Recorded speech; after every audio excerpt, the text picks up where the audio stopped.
Welcome. It's Indisputable. I'm your host, Richey. Good to be with you. We got a lot on the agenda today. Some updates to stories we've been following as well.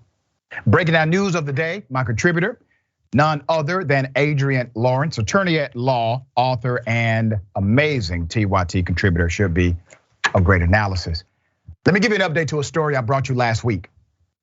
A young lady, 28 years of age, in the state of Georgia, was going through a mental health crisis. Her parents called 911. 911 responds. Instead of taking her to the hospital, they put her in handcuffs and put her inside of the squad car and proceed to the county jail. Well, something happened. We don't know exactly what happened, but we do know that the sheriff, the elected sheriff, came to the parents' home and said their daughter was unconscious. And their daughter was being airlifted to Grady Hospital, which is miles away from that home. She has now died. Let's put up the picture of this young queen who passed away, okay? Her name is Brianna Grier. Something happened to Brianna in that vehicle. Somehow, the police, they want us to believe that she was handcuffed in the back of a squad car and she just simply fell out. That is the story right now from the police. If you remember last week, I told you the story did not make sense at all. And that's when they were spinning the narrative that she was in fact unconscious. Let me show you a picture of her in the hospital. Okay. Her mother said it was very difficult to see her daughter with all of those life-saving tubes trying to keep her daughter alive. Let me show you a picture of the family. See, this is what happens when there's neglect and intentional violence against citizens. You see that family? Mom, dad, and the daughters, the twins of Brianna Grier. Their lives will never be the same because the parents called 911 thinking 911 was going to help. Somehow that 911 call led to the death of their 28-year-old daughter who had a diagnosed mental health issue. Let me give you some more background to this. Marvin Grier said his daughter, who was diagnosed with schizophrenia years ago and prescribed medication, had been at her parents' home on July 14th. Follow the timeline. She was visiting her 3-year-old twins who lived with their grandparents. Grier left the house for a while and then came back in crisis after midnight, her father said.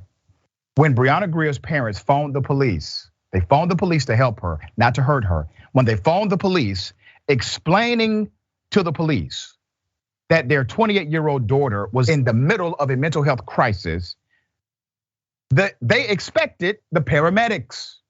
This was a 911 medical emergency. But instead of the paramedics, the police came. But when the sheriff deputies arrived at their home in Sparta, Georgia, late one night this month, they told Grier they smelled alcohol on her breath. Wait a minute. This was a medical emergency call.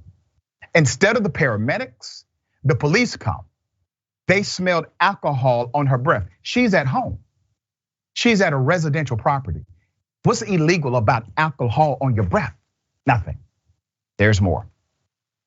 And after she admitted she had been drinking, they decided to put her in handcuffs, loaded her into the patrol car, and told her that they were going to detain her for intoxication on a private residential property at a family's house who did not want her arrested for intoxication. They wanted her to get help for the mental health crisis, all right? She was supposed to receive medical attention the next morning, but she never got the help. Instead, she died from the injuries suffered in police custody. There's more. The GBI, Georgia Bureau of Investigation, said in a statement Thursday that his initial investigation found that Miss Grier fell out of the patrol car on July 15th. Wait a minute. She was at the parents' home on July 14th. The GBI investigation says they found that Miss Grier had fallen out of the vehicle on the 15th. There's more. This was on the way, according to the GBI, to the Hancock Sheriff's Office. But she was supposed to go to the hospital. But they were taking her to jail, no medical treatment. She was pronounced dead Thursday afternoon at Grady Memorial Hospital in Atlanta, according to the statement. Let me show you a picture of the sheriff. This is the elected sheriff of Hancock County, Terrell Primus. Dr. Primus is the one who informed the parents that the daughter was in bad shape. I think there's more to this story. The Hancock sheriff that you're looking at, he's the one who brought in the GBI to investigate his own officers. He did. He brought in another investigative body to investigate his deputies. Obviously, the father, Marvin Grier, is upset and demanding answers. He said, and I quote, the father, "We need to know what happened to our daughter," he said in a phone interview Friday with the Washington Post. "If we had known it was going to end up this way, we would have let her stay here." The incident has raised questions about the safety measures taken in her case, such as whether there was a malfunction with the patrol car doors or whether she sustained the fatal injuries another way. So let's go through the evidence here, counselor.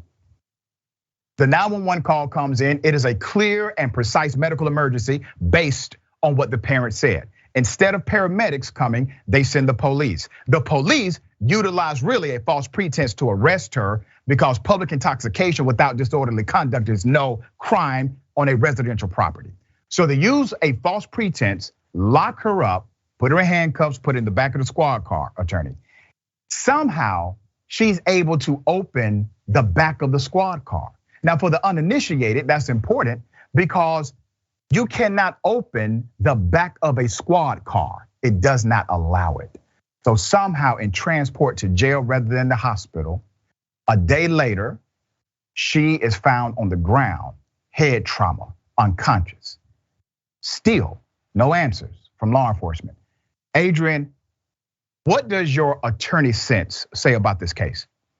Well, I would say not only my attorney sense, but common sense tells me that the cops are lying. Something is wrong. The back seat handles, those door handles have been disabled for a reason, to ensure a suspect remains or an arrestee remains in the back seat. So for this to be a rare situation where all of a sudden it decides to unlock itself, I don't think so. And I'm sure it's a Ford vehicle, and I'm sure the police would hold Ford liable for that, especially if you're going to have an injury like this, claiming someone fell out of a car. The reality is that Georgia is in the top 5 states for arrest-related deaths. There is a problem here. And the thing is, we are not getting the truth. What happened to this woman, Grier, is incredibly suspicious and wrong. She should not have been taken in from the jump. And also, the fact is she was having a mental health emergency. Fortunately, we do have a new number that's been released, 988, that people can call in the middle of a health emergency situation. But clearly, the police knew that it was not their duty nor their job to take her in, and she showed up dead in circumstances that are completely and totally implausible. So somebody needs to give these people an answer about what happened to the death of their daughter, and the law enforcement officers involved need to be held accountable. It's about accountability at this point, and I hate to say this, I hate to say it, but it's so true. If you call 911, you have to be prepared for your life and the person who you're calling 911 on for their lives to change forever. You have to be prepared for that reality. It may happen. That shouldn't be it. That's why we can't simply talk about reform the police. We have to talk about replacing them, all right? We're gonna continue to follow this story as we have.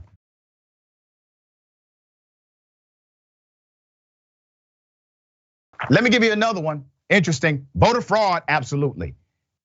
A man who voted for Trump decided to vote for Trump again using his wife's name, who he was arrested for murdering. I kid you not. Put up the pictures full mass here. Okay, so this person, this male that you see in the picture, he has been found guilty of voter fraud. Here's what he did. Let's keep his picture up. You see the woman next to him? He decided to cast a ballot for Donald Trump in her name. Here's the problem. She's been missing for a couple of years. Not only that, he was arrested for her murder. And the arrest was kicked out of court because of a discovery issue back and forth between the attorneys. The prosecution maintains he's the guy who killed his wife, but there is no body. So technically she is still missing. So while he's grieving his missing wife, he decides to use her name and engage in voter fraud to vote for Donald Trump twice. Colorado man who had been charged in the presumed death of his missing wife pleaded guilty to forgery for casting her 2020 election ballot for then President Donald Trump. Barry Morphew is his name. He pleaded guilty on Thursday and was fined and assessed a court cost of $600, according to the Denver Post. He avoids jail time as part of the plea agreement. Now, I want to highlight right here how democracy really isn't that important to many, okay? If democracy was really important, election workers, if anyone did violence against an election worker, it would basically be a hate crime. You would have serious protocols rather than these political narratives to protect democracy. And if somebody violated the law and attempted or successfully manipulated democracy, they would get more than a $600 fine. Okay, there's more. Suzanne Morphew was reported missing on Mother's Day in 2020.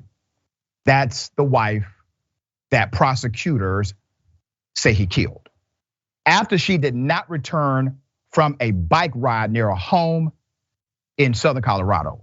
Barry Morphew, who pleaded for help finding his wife, was arrested and charged with first-degree murder and other crimes in 2021, but prosecutors dropped the charges in April. In the voter fraud case, investigators say Barry Morphew filled out his missing wife's ballot because, according to him, he thought Trump could use the extra vote. Trump lost Colorado to President Joe Biden by 14%. You have to imagine all of this voter fraud that's actually substantiated. There's proof, people are admitting to it, and it is overwhelmingly Trump supporters. You have to imagine the government has not caught all of it. I submit to you that the government may not have even caught half of the voter fraud that took place as people are voting for Donald Trump. These are folks that were caught. I think he was caught because this case was so high profile. There's more. Just because I wanted Trump to win, this is what he said. I thought, give him another vote. I figured all these other guys are cheating. You see, that is the most white privilege statement I've ever heard in my life. This man literally has said, because the other people are cheating, and he doesn't agree with cheating, he thinks cheating is wrong, he needs to now engage in voter fraud because to a Trump supporter, that makes perfect sense, all right?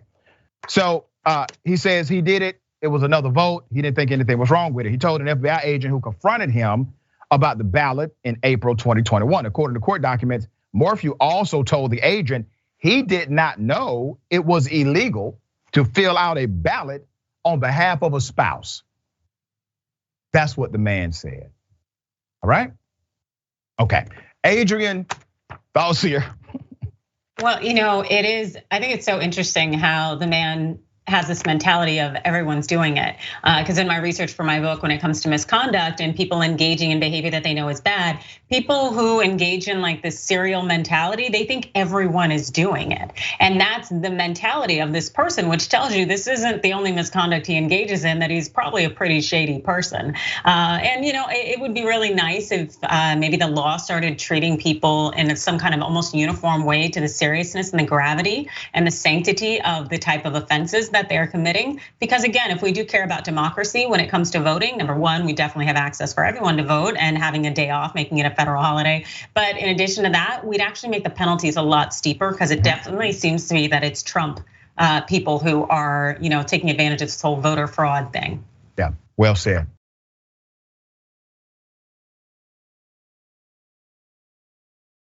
A cop frames a homeless man, gets him a 25-year sentence. That cop has now been caught. Let me do it this way. Let me put up the homeless man he framed, okay? Now, keep in mind, this is not the first time this cop has engaged in this kind of behavior. A Houston cop has been exposed again for falsifying testimony that sent that man, an innocent man, to jail for 25 years. Frederick Jeffrey, a previously unsheltered man, was falsely accused of being part of a drug operation. He was not, had nothing to do with it. Let me show you the cop who created a web of lies and fabricated evidence in order to get a conviction for the homeless man. Gerald Goins, Officer Gerald Goins, disgraced ex-Houston cop, framed Mr. Frederick Jeffrey. Let me give you background. Goins saw Jeffrey as an easy target. He looked at Mr. Jeffrey and said, well, this is a person I can exploit because of perceived status. Jeffrey served nearly 6 years of a 25-year sentence for possessing a controlled substance back in 2018. He was convicted solely based on the testimony of former Houston police officer Gerald Goins. The disgraced officer faces murder and organized crime charges in a years-long scheme involving fake drug buys. They knew he was dirty years ago. He had been caught being dirty. They allowed him to remain on the force until he started murdering people and engaging in actual organized crime. What did you expect, Houston PD? You allowed him to be a gangster, a criminal, while still getting a paycheck from the public. You knew exactly what kind of caliber of individual he was. You knew he lacked morality. You knew he lacked ethics, but you kind of liked that about him, didn't you? There's more. Because of the officer's dishonesty, flat out lies, and the faulty evidence, Jeffrey was arrested and convicted in 2018 for possessing 5 grams of methamphetamine. Despite the small amount, the judge sentenced him to 25 years in prison because of his prior convictions. Once again, another failure of the system. These variations of 3 strikes you're out. It's a human being, not baseball. But that variation of 3 strikes and you're out permeates again. So he gets convicted, not based on the actual crime or the charges, but based on history. This is how Goins did it, okay? The officer used a broken phone that he found in a house he busted as evidence to further connect the man to the crime. He said Jeffrey owned it, the unsheltered brother, he owned it. But his mother continued to scoff at his suggestion. Fred was homeless. He couldn't afford a piece of bubble gum, she said. Jeffrey maintained his innocence and advocated for himself by writing letters to the judge in the case. The judge finally responded to the request this year. Goins was actually charged for fabricating stories, specifically in a drug raid that killed 2 people. In 2019, the same cop, Goins, is charged with witness tampering, falsifying records, violating the rights of Rogina Nicholas and Dennis Tuttle, the couple killed in the January 28th raid on their home in South Houston. Here's what happened during that infamous situation. Goins, 54, was the officer who obtained the so-called no-knock warrant, which allows the police to enter a building without signaling their arrival or reason for being there. The DA, Kim Ogg, said Goins made numerous false statements in the affidavit presented to the judge, who signed the warrant. Among those were allegedly false claims that a 2-week narcotics operation had just concluded at the home. A confidential informant had bought heroin from the address and the seller was armed with a handgun. So after the Harding Street raid, KHOU, the CBS station in Houston, examined 109 cases in which Officer Goins had obtained a drug search warrant since 2012. In 96 of those cases, Goins claimed a no-knock warrant was justified because knocking and announcing would be dangerous and futile. The same language he used is seeking no-knock warrants for the Harding Street house. In every one of those cases in which he claimed confidential informants observed guns inside, KHOU reported no weapons were ever recovered. Not one time. Not one time. Now, every time he applied for a warrant, because the judges don't get off on this either, because people talk inside of the local criminal justice system. He applied for these warrants, damn near 100 of them, and they never yielded a weapon.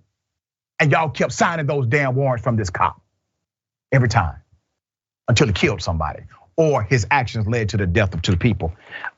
There are additional accusations against this guy. He lies, he's been involved in corruption for many, many years. Let's put up the DA who's finally taking him down. This is the Harris County District Attorney, Ms. Kim Ogg. DA Ogg said Frederick Jeffrey's case is a due process disaster. In the wake of Harding Street, it is clear that Gerald Goins and other members of the Houston PD Narcotics Division engaged in a years-long scheme involving fictional drug buys, perjured warrants, and phony overtime. Individuals like Frederick Jeffrey were collateral damage. There are more victims, and there's also a network of cops that were down with it. The DA may not have the evidence to get to them, but she knows they are there. All right, Adrienne, thoughts on this? You know, this DA for stepping up and doing this is very courageous. Unfortunately, I don't think that she's going to be able to do everything that could and needs to be done in this situation because there are going to be limits. They use this individual, this particularly corrupt officer, to do all of their dirty work, but there is just a web of individuals involved in this because it does take a village to continue to effectuate these schemes. And you know that there are members of the judiciary who probably are in on it to some extent. Yeah. The problem is corruption is so embedded within our system. And of course, it's the most marginalized who end up suffering to the most significant degree. And I will push and push and push, but we need to have penalties for law enforcement officers who test a lie and who engage in all this corruption that are at a heightened level. If I can face a greater penalty and punishment for attacking an officer, then the officer should also be facing a heightened punishment for failing in their duties and completely engaging in this dereliction that is just absolute an abuse and exploitation of the law in their position of power. Very well said. All right, we got more on the other side. It's indisputable, stick and stay.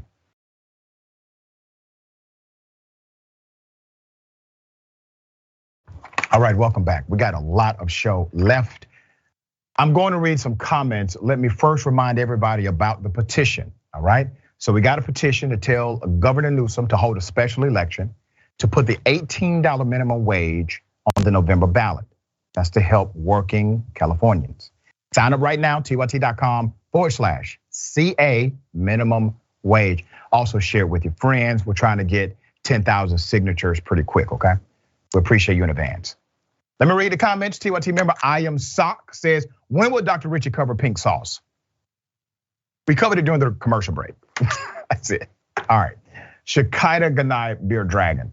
When a cop takes someone into custody, he is also taking custodial responsibility for said individual. This is, at the very least, contributory negligence by the arresting officers. Yeah. Jamal G. Thank you, Jamal. Too many bad cops, not enough good ones. Boom, there it is. That means you got to replace them. All right, if they're bad to the core. They got to move on. All right, Built to Help, thank you. Hope to get this on air. LOL. All fetuses should sue. The 3 should sue Supreme Court justice for perjury by moms as proxy to see what happens with the Republicans. Interesting theory. Reason and Why says, stop and pray before calling the police to come to your rescue. Yeah. C. Michael Henson. Thank you, C. Michael. Dead wife voting. Well, I guess there was massive voter fraud after all. When you really think about it, they were voting for a fraud anyway. All right, there it is. Okay, got something for everybody. Ladies and gentlemen, I wish a Karen would. You want to call the police on them for having a barbecue on a Sunday. I feel free! Back off! I'm going to tell them there's an African-American man threatening my life. Elsewhere you can, but this is our town. No, this is a public beach. I don't care. I don't care. No, I was turning in. No, that wasn't why I beat. Hey, don't get near my kids. Don't do that. Don't. You know what? Don't. Get out my face. Get out of my face. No, you walked up to me, ma'am. Get out of my face. Hey, I am recording. Get out of my face. Get out of my face. So what? Get out. This is not your house. This is not your house.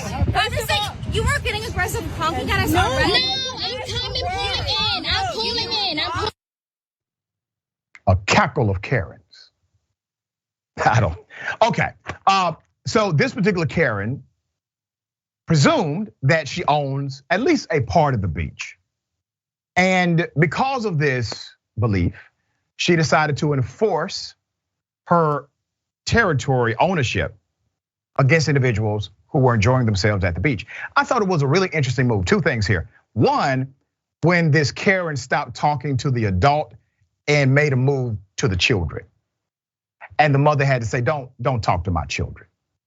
And then second, the other Karens that were in the perimeter, they responded to another Karen in distress.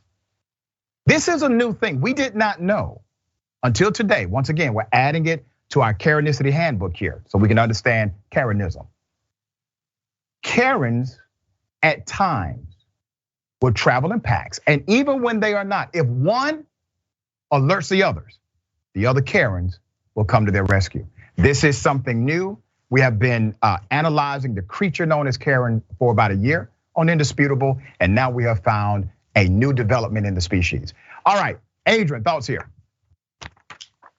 Oh, it's exhausting. Again, just trying to live and exist with all of these colonizer Karens, thinking that they own everything and that their property is public property and public property is their property, and thus they get to dictate where you are and what you do. And it's incredibly exhausting. But I definitely give it to the woman who was filming, because if you would have approached my children, we would have had a whole different level of interaction as far as I'm concerned. Yeah. So interesting. Once again, we have not identified this Karen. Do we have a picture of her full mask? Let's put that picture up.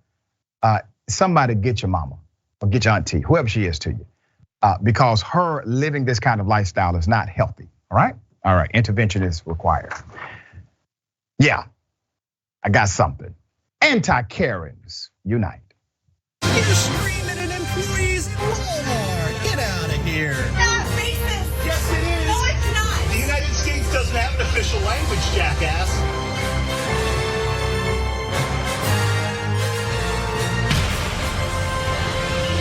You, if you want to stand up for your child in there, are you going to be a man? Do you have a wife in there or a girlfriend?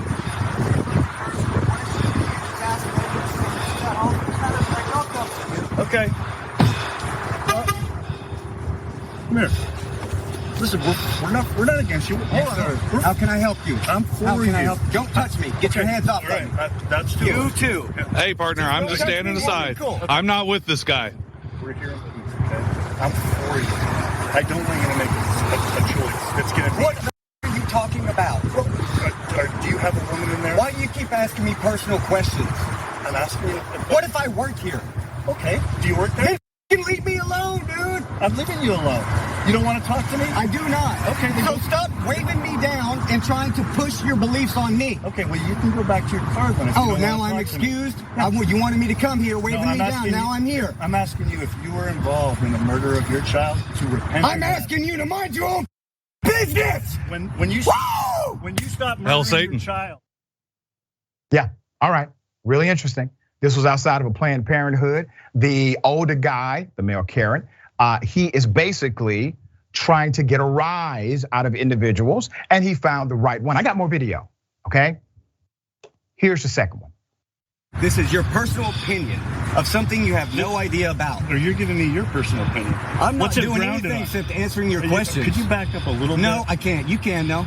Okay, I'll back up. Don't come closer. Why not? Because that would be violating my space, Whatever, according dude. to you. Thanks for the video recording. Hope you show the rest of the world. Please do not push your beliefs on random strangers that are driving by. Hell yeah. These guys, Please don't murder. Hell yeah, okay? buddy. I'm with Be a you. coward. why are you yet telling me Because this? I care about you. I don't want to see you. I'm a random dude. Do I look like I'm pregnant? You're created in the image God. of God. I don't. You're want- pushing your belief I'm on not me. pushing it on anybody. You can reject it. Did I come ask for your stuff? I'm telling you, you're going I to am go through rejecting hell it. if And you guys are Now you're flagging gonna random people down. I'm going to waste your time like you're wasting everyone else's. Oh, there's more. Here it is. I don't know why you're coming up as a stranger telling me you care about me. I care about I do you. not care if you Don't care you about realize me. what's You gonna gonna pay happen my to you? bills? You're dude? gonna face your You ain't maker. gonna pay my bills. Listen to you just talking. Ho. I will pay your bills. Okay, give me some money then. and Call I'll your stay wife. here. Call your wife right now. Tell her not to murder your baby, and we will help you. That is our offer. That's what you're here. Do you guys not have jobs? Sir, we have jobs. This is our job, okay? I don't want your help unless you're gonna give me some money for my time right now. That's the only thing I want from you. I'm not going to give you money for your time to murder your baby, okay? Oh my goodness. Yeah. That's what you think's going on. That's really what you do out here. Tell me it's out here not. murdering Tell me babies. it's not. Well, it's not. It sounds like they went from strangers to a relationship to a breakup. And that's not all. Here it is. What about the baby's beliefs? Talk about pushing your beliefs on somebody You guys else. think you have some kind of... I pay for classes for this type. If I want education, I'll go to a college, university. Not three random, scraggly-looking strangers with crap preaching about stuff. What happens if you die tonight? What's going to happen to you then? Sir, can we... No, you're gonna face God. That's what you believe. Have you ever left the United States of America, sir? Yeah. How many? Where? Afghanistan. Okay, me too. I just came back from a 5-year expat from there. Come here, and Americans trying to push the police From on you. Afghanistan or a military I'm man? done with y'all. I'm not just giving you my resume. No, sir, you don't have to anymore. Just can we let's back up and. I know there are many who will push back and say that the anti-Karen was out of line. But does he not have the same freedom of speech as those harassing him? Okay, he just gave them the same energy that they came with. Really interesting. Now, personally, I do not believe life begins at conception. That is not my faith, values, or background. I do believe that life is precious. And that's why I cannot condone things like forcing a 10-year-old victim to have a child. That is called child abuse. All right. Okay, Adrienne, interesting stuff here. What are your thoughts? I find it to be really interesting how so many people will say, I care about you, I care about you, but it really, it has nothing to do with you. They don't care. They are trying to force their beliefs on you. They're trying to get you to adopt their belief system and structure. That's not about you, that's about them. And also too, I really do appreciate that man standing up against this harasser who's out there and making it more difficult for what would largely be women entering this facility to get health care. It's really disgusting how people invest so much of their free time trying to tell others what to do with their bodies. Stand outside a tattoo parlor, leave us alone. Yeah, there it is. All right, we got more on the other side. It's indisputable, stick and stay.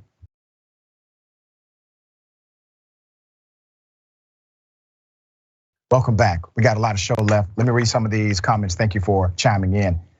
Tall glass of shut up juice says, I think Karens release a pheromone that attracts other Karens to assist. LOL. That may be how it works. We need to do more examination. All right. Schrodinger's Gat, you mentioned YouTube membership, but I haven't seen it yet. Keep speaking truth to power. I proudly support the show. Thank you. And thank you for that. Really appreciate it. Very humbled by that. If you're on the YouTube channel, Indisputable with Dr. Rashad Richey, you can click join and it takes you to a different page and it allows you to choose your level of membership. All right, we would love for you to join and be part of the family, part of the community in that way as well. C. Michael Henson, thanks C. Michael. Christopher Columbus was the first Karen. That's interesting. Never looked at it like that. Nicolette Horades, appreciate seeing men standing for abortion. I get the sense that that's only how other men would listen. Yeah, you're about right. Twy Lineski says, Doc, like a pride of lions, we should call it a privilege of Karens. Lizzie Nanny Drag, and thank you for being an Indisputable member for 2 months, says, don't send them to my tattoo shop. Love y'all. We won't. All right, we wouldn't put that upon you. Okay, I have an update to a story. Remember, we covered this last week.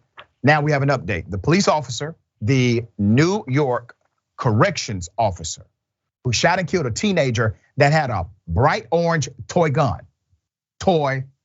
water gun. That officer has now said he did this in self-defense. Now, this is really ironic because not only did he kill the teenager, not only did he flee the scene of the crime, not only did he go to work as if nothing happened, he said after he was caught that he did not see a weapon at all.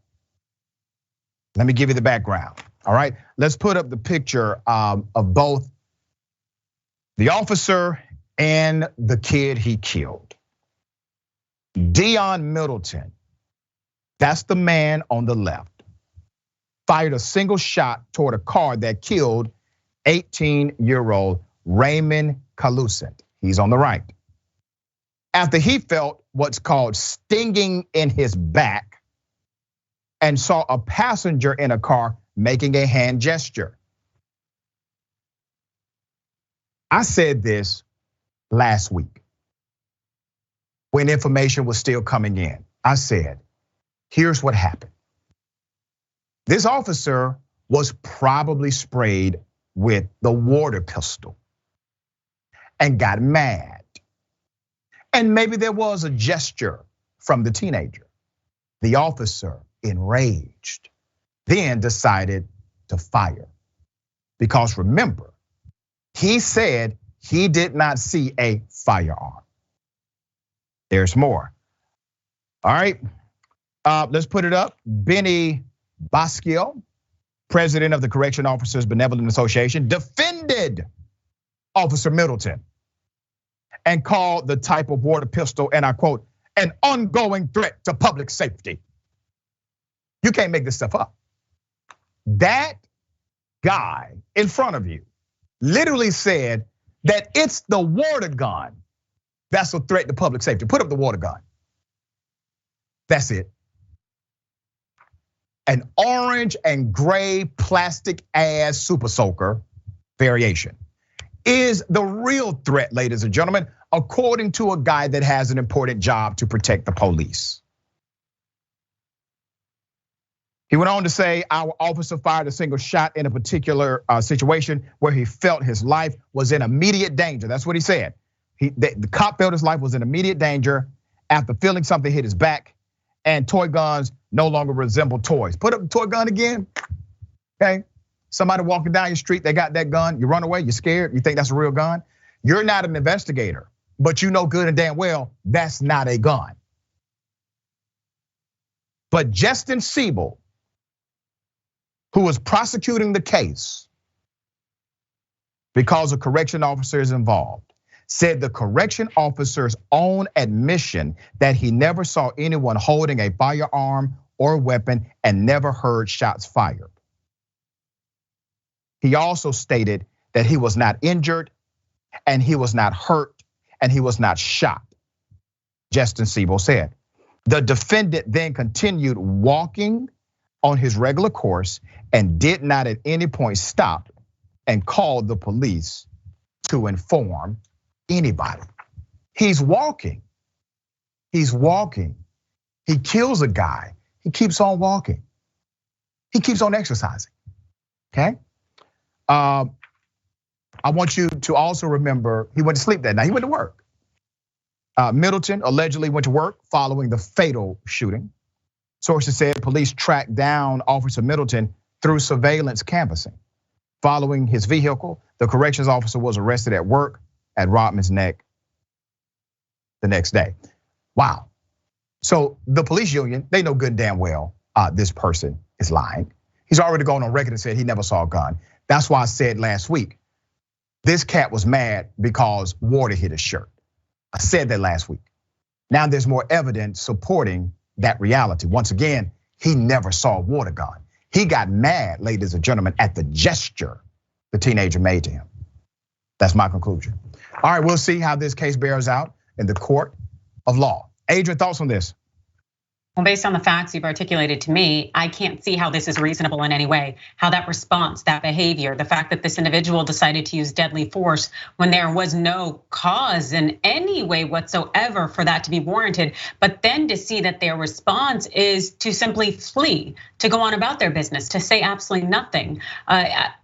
I will be beside myself if this individual isn't held accountable to the fullest extent of the law.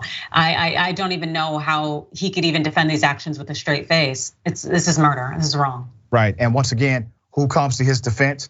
People that are supposed to be agents of public trust, professionals, individuals that are looking out for people. Well, they come to the defense of absolute killers on a routine basis. All right.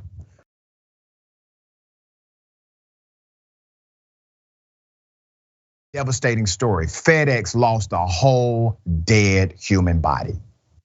Yeah, 3 years and counting. Put up the picture of the young man they lost, okay? 3 years have passed since the Fulton County Medical Examiner's Office, that's in Georgia, sent a box with Mr. Jeffrey Merriweather's remains to a St. Louis lab for testing, okay? They were trying to determine how this 32-year-old, whose body became a near complete skeleton less than 2 weeks after he was last seen alive during an alleged drug-related shooting in 2019. They were trying to figure this out. They need a lab test.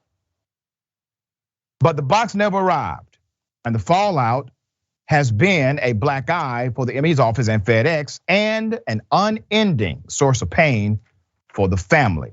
So let me take you to some of the people that were in charge. Fulton County Chief Medical Examiner at that time, Jan Gorniak, right? Ms. Gorniak said in 2019, her office was reviewing policies to make sure no other human remains were lost by her staff. Let's go to the current medical examiner. Her name is Karen Sullivan. Ms. Sullivan did not immediately respond to multiple attempts from the AJC to answer questions about the policies and updates. Let's go to the parents. That's Kathleen Merriweather on the left. She said about a son, it's a nightmare you cannot wake up from. And since the vanishing, she has not heard anything from the ME's office whatsoever. No policy changes have been communicated to her. Jeffrey Merriweather Sr., the man on the right, that's the father, feels nobody's being held accountable for losing his son's body. The family delayed funeral plans more than a month, and then indefinitely when authorities failed to find his son's remains. The body's missing. Kathleen and Jeffrey Sr. have since separated, but the family continues to grieve. There's more. This bizarre episode also may have violated the law. Yep, the medical examiner's office in Fulton County may have violated the law. Human bodies are traditionally transported across state lines by airline. FedEx said using its services to send human remains is prohibited, a fact that's stated in its user manual. The US Postal Service is the only mailing service legally qualified to carry human remains across the country, and then only under strict guidelines. The FedEx receipt included in the public records shows that Merriweather's remains were placed in a box. It was shipped on July 5th, 2019 for $32.61 and was supposed to arrive at the St. Louis City Medical Examiner's Office within 2 days. The Fulton Medical Examiner previously said the package entered FedEx's Austell facility and was not trackable afterwards. The facility itself has faced scrutiny in recent years due to a reported high volume of packages getting lost. Consumer website Trustdale called the Austell FedEx facility a black hole, citing numerous reports of lost packages. Disgruntled customers went as far as drafting a change.org petition over the packages that slipped into the bowels of the facility and disappeared. A FedEx spokesperson said the service should have never been used, all right? It's in the user manual. FedEx states that it is not liable for the loss, damage, delay, misdelivery, or non-delivery of any shipment that contains a prohibited item, which includes human remains. So after the Atlanta Journal-Constitution, the AJC's Twitter account shared the story, right? They shared the story. FedEx's customer service responded in a single deleted tweet with, let's put it up.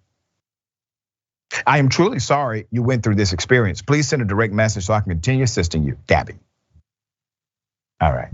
The tweet faced a lot of ridicule. Obviously, FedEx stated the tweet and several other companies' tweets were made in error. Wow. The body gone. They have lost a whole human body. Obviously, the medical examiner's office should have never transported a body via FedEx. I don't understand this, okay? Adrienne, while this may be against the law based on information readily available, how is it that no one will be held accountable for this kind of negligence or possible criminal violation?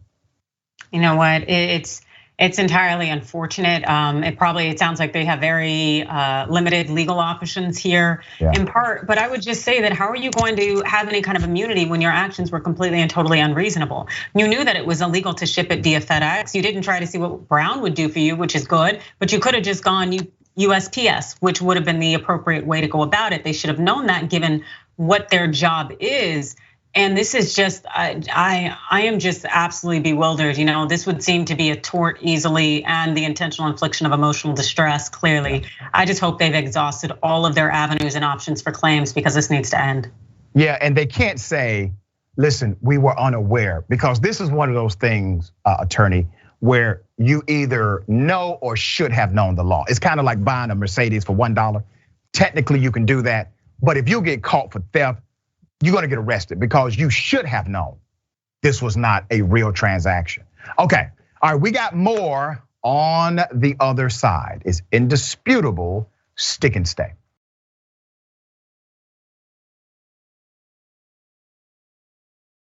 Welcome back, we got a lot of show left. Always appreciative of you joining us every day. Lynn says, happy belated birthday, Adrienne. That's right, happy belated birthday, Queen Adrienne. Thank you very much, appreciate it. Absolutely, all right. Chichi Massey, I have a coworker named Karen.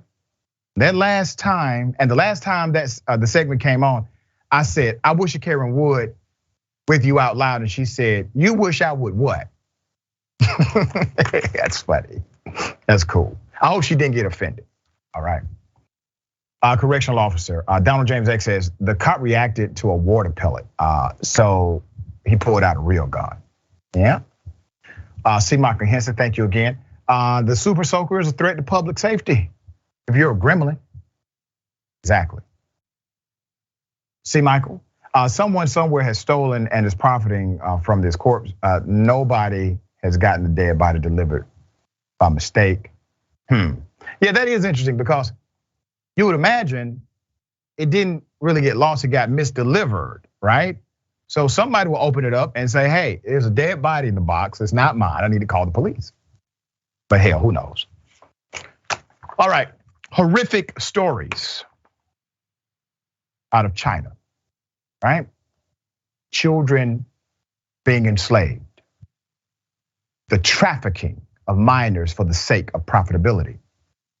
I'm going to give you as much to this story as I can. It has not received the national attention it deserves.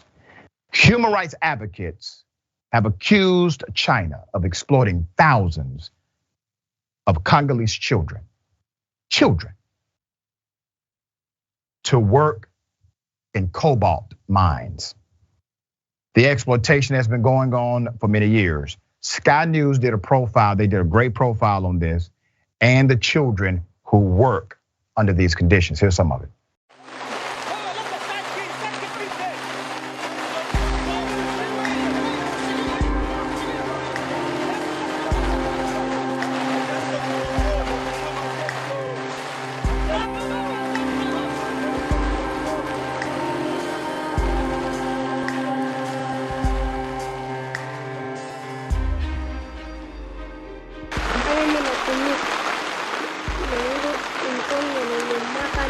hizi nalikula kimepita kile nini.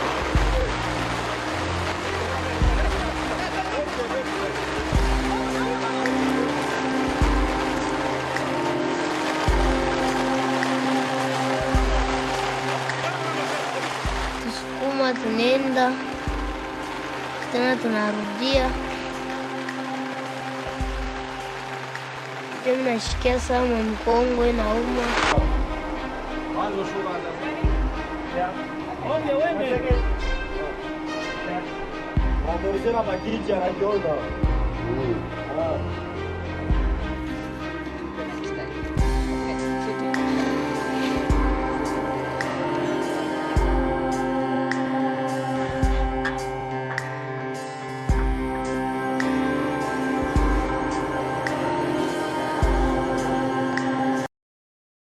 It's a damn shame, right?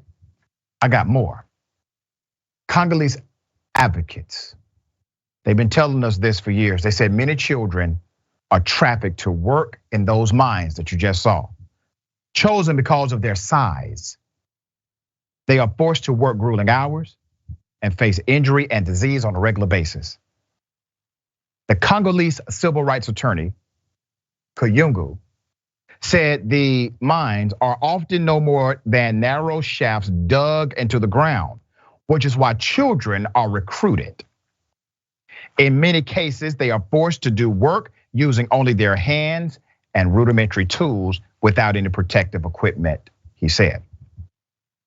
The Congolese Catholic priest, Father Bihuzo, told the congressional members the children work 7 days a week and more than 12 hours a day using tools like hammers, chisels, and spades. Their working conditions are like that of slavery, he said. Injuries are common. And for those who are hurt or become sick, the lack of medical care means the majority will die due to various untreated illnesses. They are children. These are children.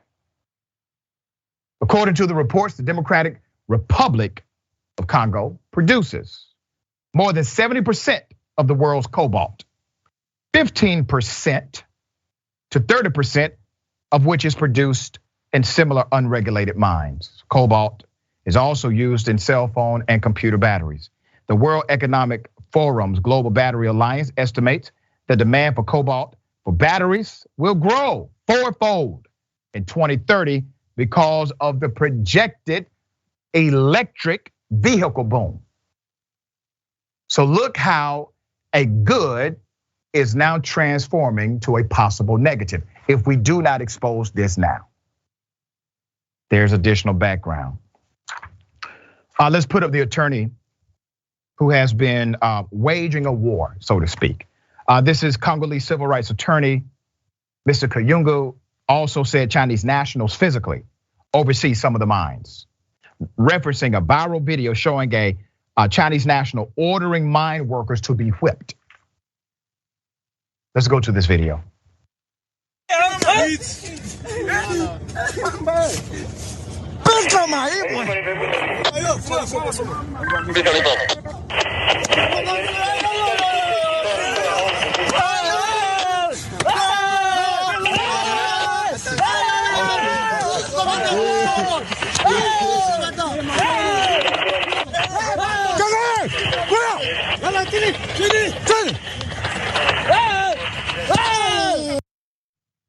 There are multiple countries involved in this scheme. According to a report from the Globe and Mail, as of 2019, China imported 83% of its cobalt from the Democratic Republic of Congo. And Chinese companies reportedly control most cobalt mining projects and output. Pakistanis and Indians are also involved in the trade. Advocates have asked US lawmakers to implement sanctions, do something. The United States is complicit in silence. Never forget that being neutral never means you're right. As a matter of fact, being neutral means 100% you are never on the right side. So they're saying, listen, America, be responsible here. create sanctions, force them to transform their policies, thus transforming the culture of child slavery. It comes even here to the US. So it means that every year, even our industry of cobalt here, they come from mines where children were used right here in America. Exploited like slaves, according to the attorney. Even with respect for your own laws, you are the lawmakers, you need to reinforce it, and people must be prosecuted. You know why they won't be prosecuted? Because cobalt is big money. That's why. It is utilized in technology, it is utilized in innovation. They don't care if children are slaves, die. They're making money, even though it not only violates our standards of ethics for responsible nations, it violates the very laws that we say we believe in. Adrienne, what are your thoughts on this? It's incredibly disheartening, this push for lithium batteries and the extent to which people are willing to go to secure this for capitalistic gains. Something that the Wilson Center, a nonpartisan analysis institute, found was that there are some 255,000 people who are mining in the Congo for the cobalt properties, and about 40,000 of them are children as young as 6 years old. Wow. These kids are being exploited and they are putting themselves in harm's way and they're being forced to do so. This is just a new form and another form of slavery. And it's sad, given that we know the legacy of the African people, me being a descendant of that, where it's just continued exploitation and abuse, and whether it's just stealing and raping the land, but then also the people. And it's not going to stop until there is some kind of sense of accountability and we actually input measures that, as you mentioned, align our principles with who we say we are with our actual actions. Yeah, very well said.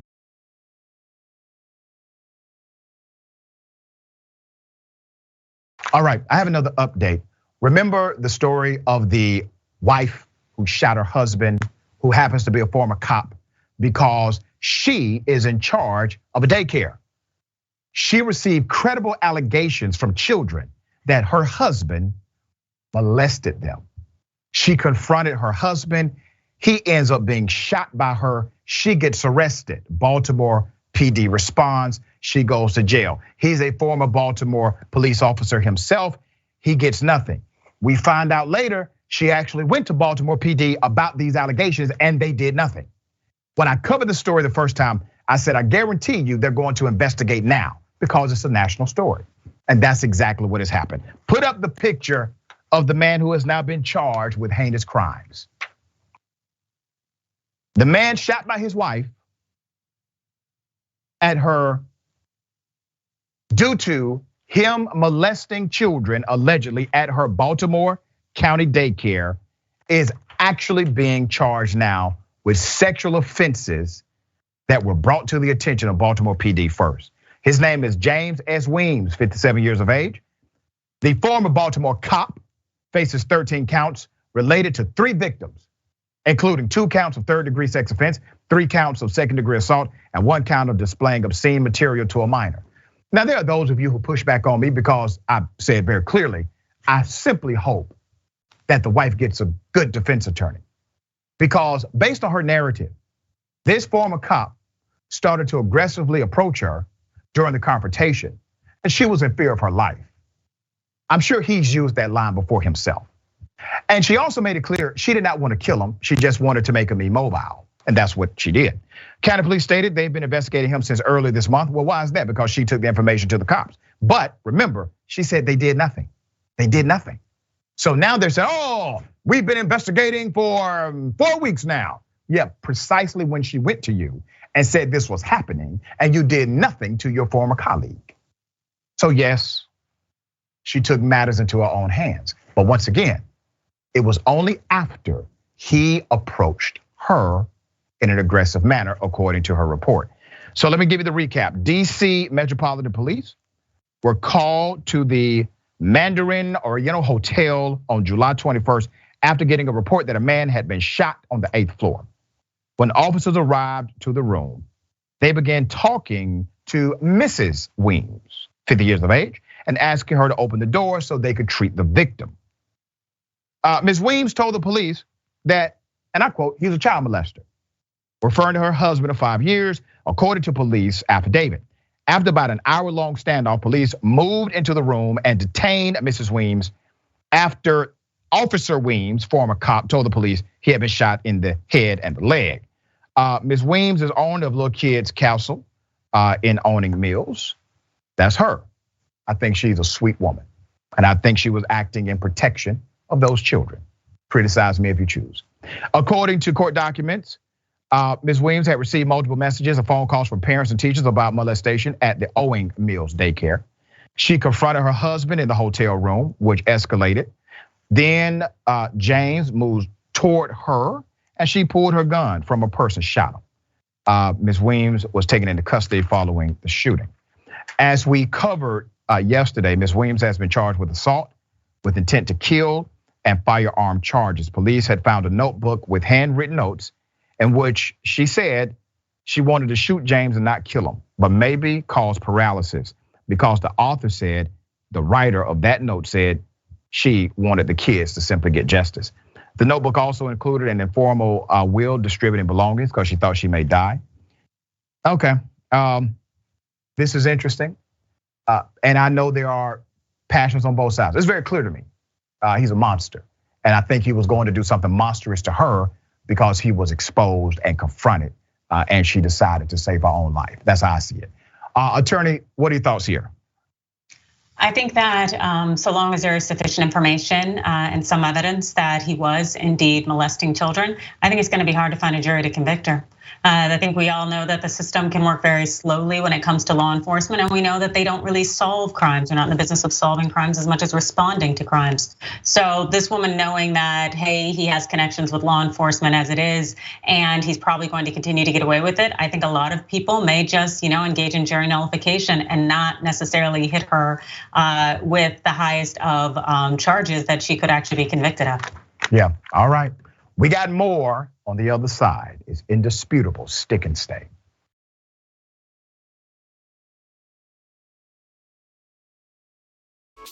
Welcome back. We got a lot of show left. Let me read some of these comments. Mickey C, the Silverhead Dragon, says, oh my God, they're just babies. How horrible. That's right.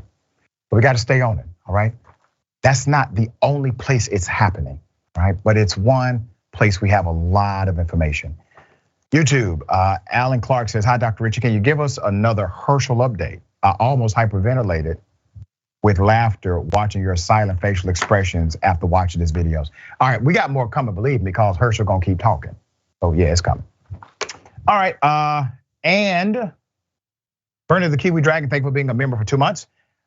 And I thought the story of the children being exploited to make self-deprecating videos was bad. But this was 1,000 times more heinous. Yeah, I agree 100%. Okay. Cop suspended using the N-word, being openly racist. Let's put up the picture for a mask. We're going to Cincinnati. A Cincinnati officer's police powers have been suspended after her body cam captured her saying a racial slur while on duty and in uniform. Her name is Rose Valentino. Officer Rose was wearing a body camera, and it was recording while she was driving past Western Hills University High School on her way to the District 3 station.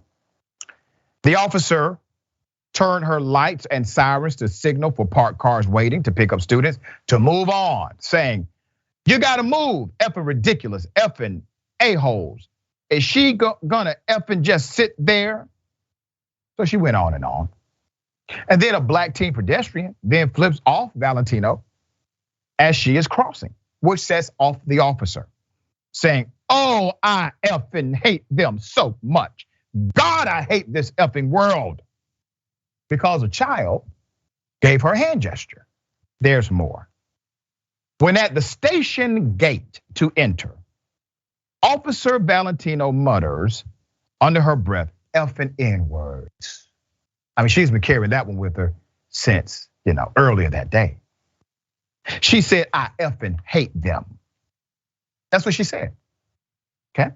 According to the internal report, Officer Valentino admitted to cursing at drivers who did not move their cars. She said she used the racial slur in reference to a black teen who flipped her off while walking down the sidewalk after school. The internal report says Officer Valentino claimed she had been desensitized to racially offensive language by music and hearing people talk on the street.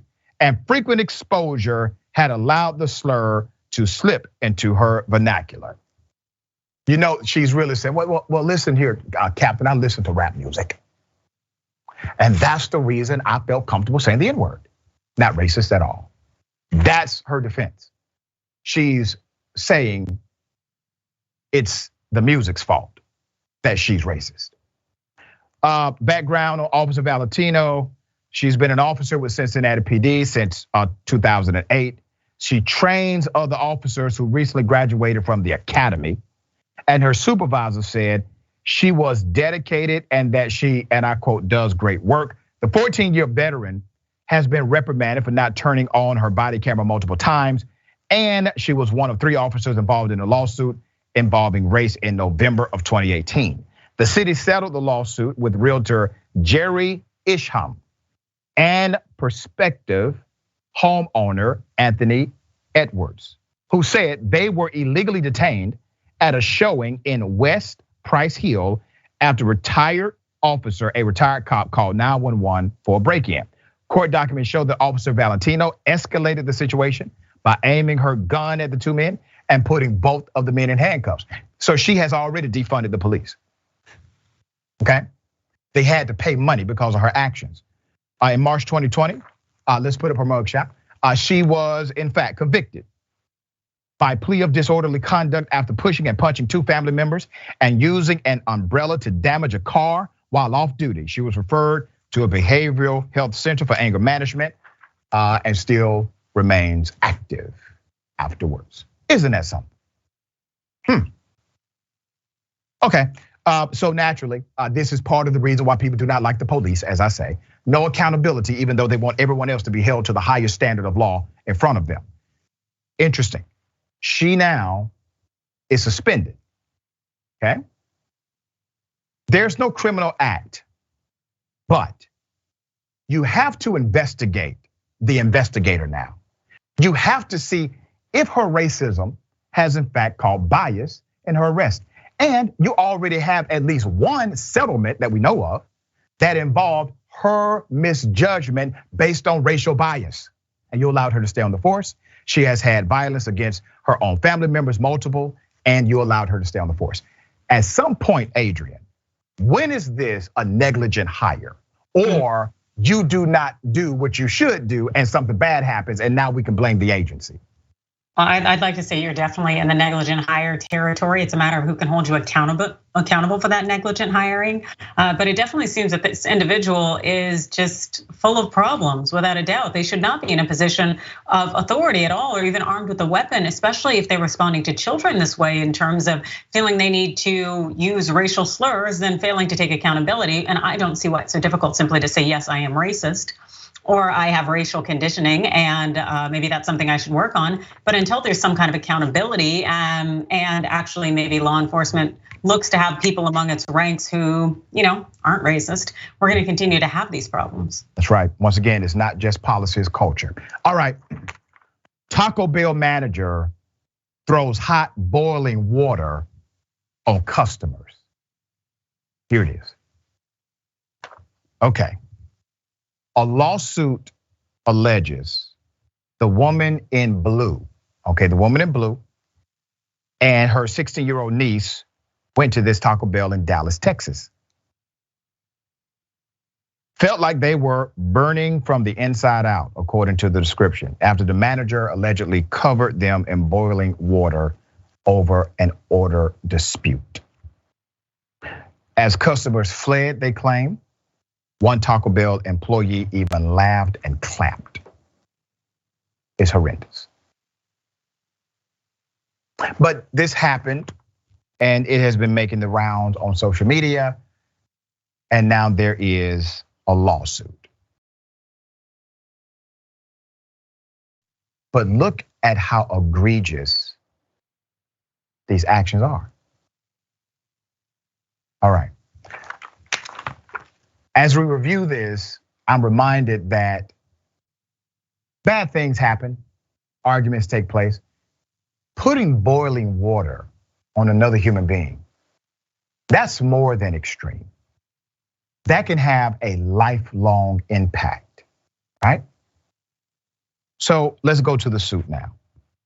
Brittany Davis and the daughter of Kyra Davis, identified only as CT, that happens when it's a minor, complained repeatedly that their order had not been properly prepared. That's normative in fast food. People say, hey, order not prepared properly, and many times it's actually true. So they complained about the order when an employee threatened to fight them before the manager doused them in hot water, causing significant pain and also disfigurement, right? The alleged incident took place on June 17th when the plaintiffs were ordering food. The complaint says they went through the drive-through 3 times in an attempt to get the food they ordered, claiming the bag they initially received was missing items, and they requested. The plaintiffs claim that after showing the receipt and the contents of their bag, the employees refused to fix the error or continue helping them at the drive-through. At this point, the lawsuit says Brittany Davis and CT parked and approached the front door of the Taco Bell, which was locked. An employee let them in right away and locked the door behind them. But after 10 minutes of discussing the issue, employees allegedly became combative and refused to get them the food they asked for. And the rest of it you see on that video. Boiling hot water. Who would think to do such a thing? That it includes a minor. All right, Adrienne, how much liability connects back to the enterprise of Taco Bell for what happened to these individuals? Oh, it'll all fall on Taco Bell, without a doubt. These individuals were engaged in their employment at the time, and as much as throwing hot water on people is not part of their duties and their jobs, they were working. So Taco Bell will be defending this lawsuit without a doubt. I do think it might become a little bit difficult because it seemed from the video that the women started to go behind the counter. But still, even at that point, it's a question of how much force would be necessary, even if the Taco Bell employees claim that they felt that they were being threatened in some way or that their safety was jeopardized. And to throw hot water and then to laugh seems to suggest that you did not feel that you were facing some kind of imminent threat. To go to this level where it's damn near disfiguring and maiming, that is appalling. Yeah, their injuries are extreme. So CT, the minor, had to go into the emergency room naked. All right, that's how extreme her injuries were. Brittany, her injuries were deep burns on her chest, stomach, and significant damage to her brain function due to seizures, causing her to lose some of her memory. So the damage that was done is significant and severe, okay? So this lawsuit is appropriate for sure. All right, Adrienne, always a pleasure having you on the program. Tell people how they can follow you, check out your great work. You can check me out on Rebel HQ, which is on Facebook and on YouTube, as well as catch me on Twitter at Adrienne Law and on Instagram at Adrienne Lawrence. All right, there it is. Remember, take care of yourself, take care of each other, take care of the planet. Remember, the truth is always indisputable. Welcome to Indisputable. I'm your host, Dr. Rashad Richey. We got a lot happening today. But what do we do on this show? We tell the truth. You know why we tell the truth? Because the truth is simply indisputable. Rashad, great to be here. Congratulations on the new show. And I gotta let everybody know that Rashad and I go way back. Here's the pattern that we see in all of these Karen stories. They think they own stuff they do not own. Now, where does that come from? I don't know, maybe slavery. Maybe they think they should still own black people. This is what happens when Karens weaponize the police. When you're used to privilege, equality seems like oppression. It hits you in a certain way when someone is holding you against your will, treating you like you're a criminal and you're an innocent person. This is something that black people face no matter where they are. A stronger black economy lends itself to a stronger, greater economy. Don't think it's exclusive of you, it's inclusive of you. What's your beef with critical race theory? It adds more fuel to the fire of the racist tendencies that we already have. We have a generation of problem solvers that can remedy the problem if they are properly taught what the problem is. You know who created redlining in this country? It was a white liberal. I don't give a damn who created it. If it's a racist policy, Shelley, here's what I don't know. I don't know. See, there you go filibustering, brother. You're scared of this truth, but you're gonna get it though.